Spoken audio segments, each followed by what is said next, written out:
I challenge anyone to prove me wrong that confiscation of bank deposits is legalized daylight robbery. Bank depositors in the UK and the USA may think that their bank deposits would not be confiscated as they are insured, and no government would dare embark on such a drastic action to bail out insolvent banks. Before I explain why confiscation of bank deposits in the UK and US is a certainty and absolutely legal, I need everyone to do the following. Ask your local police, sheriffs, lawyers, judges the following questions. 1. If I place my money with a lawyer as a stakeholder and he uses the money without my consent, has the lawyer committed a crime? 2. If I store a bushel of wheat or cotton in a warehouse and the owner of the warehouse sold my wheat or cotton without my consent or authority, has the warehouse owner committed a crime? 3. If I place my monies with my broker, stock or commodity, and the broker uses my monies for other purposes and or contrary to my instructions, has the banker committed a crime?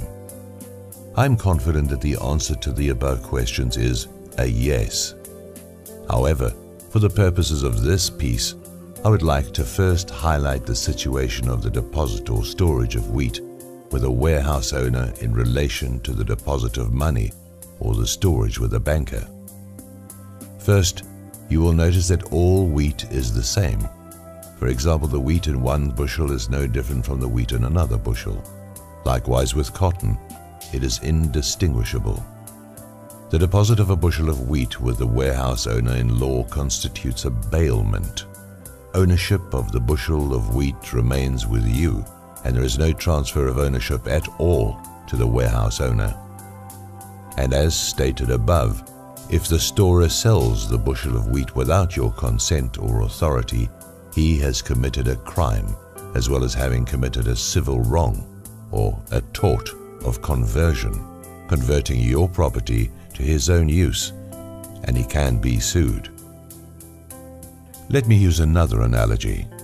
If a cashier in a supermarket removes $100 from the till on Friday to have a frolic on Saturday, he has committed theft, even though he may replace the $100 on Monday without the knowledge of the owner or manager of the supermarket.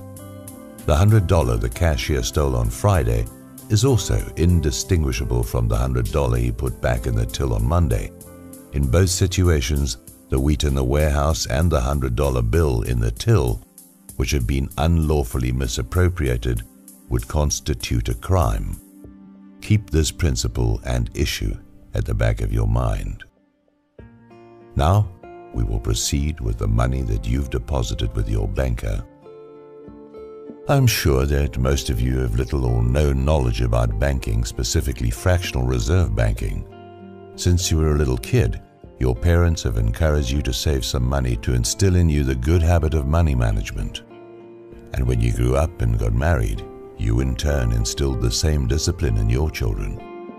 Your faith in the integrity of the bank is almost absolute. Your money in the bank would earn an interest income.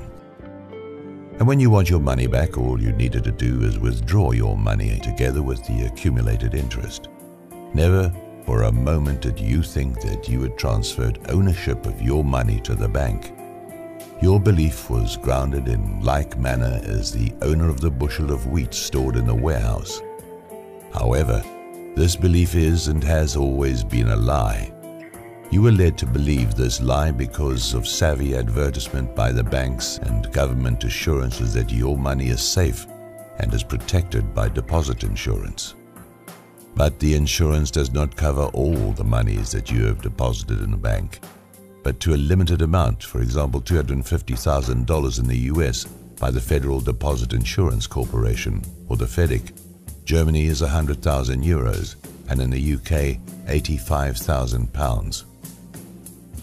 But unlike the owner of the bushel of wheat who has deposited the wheat with the warehouse owner, your ownership of the monies that you have deposited with the bank is transferred to the bank, and all you have is the right to demand its repayment. And if the bank fails to repay your monies, your only remedy is to sue the bank. And if the bank is insolvent, you get nothing. You may recover some of your money if your deposit is covered by an insurance scheme as referred to earlier, but in a fixed amount. But there's a catch here. Most insurance schemes, whether backed by the government or not, do not have sufficient monies to cover all the deposits in the banking system. So in the worst case scenario, a systemic collapse, there is no way for you to get your money back. In fact, and as illustrated in the Cyprus banking fiasco, the authorities went to the extent of confiscating your deposits to pay the bank's creditors. When that happened, ordinary citizens and financial analysts cried out that such confiscation was daylight robbery. But is it? Surprise, surprise. It will come as a shock to all of you to know that such daylight robbery is perfectly legal, and this has been so for hundreds of years. Let me explain. The reason is that, unlike the owner of the bushel of wheat whose ownership of the wheat was never transferred to the warehouse owner when the same was deposited, the moment you deposited your money with the bank, the ownership is transferred to the bank. Your status is that of a creditor to the bank, and the bank is in law a debtor to you. You are deemed to have lent your money to the bank for that bank to apply to its banking business, even to gamble in the biggest casino in the world, the Global Derivatives Casino. You have become a creditor, an unsecured creditor. Therefore, by law, in the insolvency of a bank, you, as an unsecured creditor, stand last in the queue of creditors to be paid out of any funds or assets which the bank has to pay its creditors. The secured creditors are always first in line to be paid. It is only after secured creditors have been paid and there are still some funds left, usually not much, more often zilch, that unsecured creditors are paid and the sums prorated among all the unsecured creditors. This is the truth, the whole truth, and nothing but the truth. The law has been in existence for hundreds of years and was established in England by the House of Lords in the case of Foley versus Hill in 1848. When a customer deposits money with his banker, the relationship that arises is one of creditor and debtor, with the banker liable to repay the money deposited when demanded by the customer. Once money has been paid to the banker, it belongs to the banker, and he is free to use the money for his own purposes. I will now quote the relevant portion of the judgment of the House of Lords handed down by Lord Cottenham, the Lord Chancellor. He stated thus: "Money paid into a bank ceases altogether to be the money of the principal. It is then the money of the banker, who is bound, in return, an equivalent of paying a similar sum to that deposited with him when he has asked for it. The money paid into the banks is money known by the principal to be placed there for the purpose of being under the control of the banker. It is then the banker's money. He is known to deal with it as his own. He makes what profit of it he can, which profit he retains himself.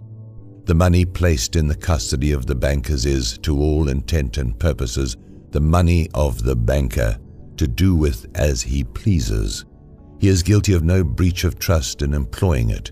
He is not answerable to the principal if he puts it into jeopardy, if he engages in a hazardous speculation. He is not bound to keep it or deal with it as the property of the principal, but he is of course answerable for that amount, because he has contracted, having received that money, to repay to the principal when demanded a sum equivalent to that paid into his hands." Quoted in UK Law Essays, Relationship between a banker and customer, that of a creditor-debtor. Holding that the relationship between a banker and his customer was one of debtor and creditor, and not one of trusteeship, Lord Brougham said, "The trade of a banker is to receive money and to use it as if it were his own. he becoming debtor to the person who has lent or deposited with him the money to use as his own, and for which money he is accountable as a debtor. I cannot at all confound the situation of a banker with that of a trustee, and conclude that the banker is a debtor with a fiduciary character. In plain simple English, bankers cannot be prosecuted for breach of trust because it owes no fiduciary duty to the depositor or customer, as he is deemed to be using his own money to speculate, etc. There is absolutely no criminal liability.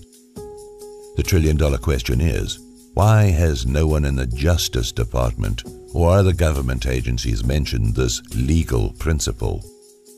The reason why no one dares speak this legal truth is because there would be a run on the banks when all the Joe Six-Packs wise up to the fact that their deposits with the bankers constitute, in law, a loan to the bank, and the bank can do whatever it likes, even to indulge in hazardous speculation such as gambling in the global derivatives casino.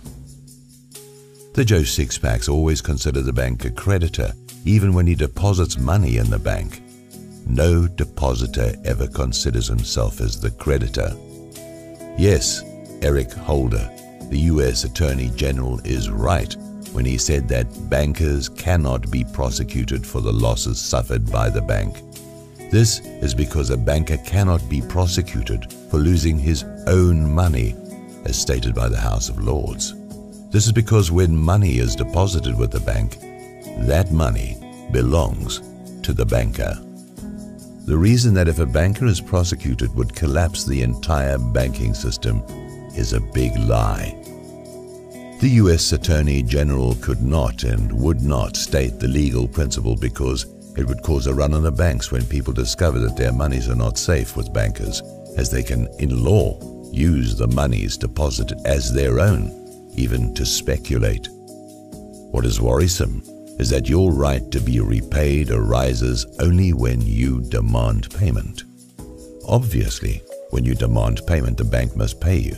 But if you demand payment after the bank has collapsed and is insolvent, it is too late.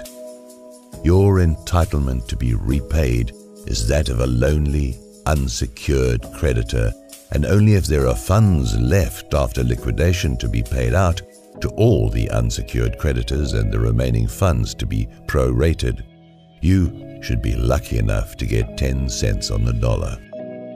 So when the Bank of England, the Fed, and the BIS issued the guidelines which became the template for the Cyprus bail-in, which was endorsed by the G20 Cannes Summit in 2011, it was merely a circuitous way of stating that the legal position without arousing the wrath of the people, as they well knew that if the truth were out, there would be a revolution and blood on the streets. It is therefore not surprising that the global central banksters came out with this nonsensical advisory. This is the kind of complex technical jargon used by bankers to confuse the people, especially depositors, to cover up what I have stated in plain and simple English in the foregoing paragraphs. The key words of the BIS guidelines are, without severe systemic disruption, and while protecting vital economic functions, protecting vested interests of bankers, unsecured creditors, or your monies, you are the dummy, and respects the hierarchy of claims in liquidation. For example, you are the last in the queue to be paid after all secured creditors have been paid. This means all depositors are losers. Please understand this completely and spread it far and wide. You'll be doing a favor to all your fellow countrymen and women, and more importantly, your family and relatives. Keep your cash out of the bank.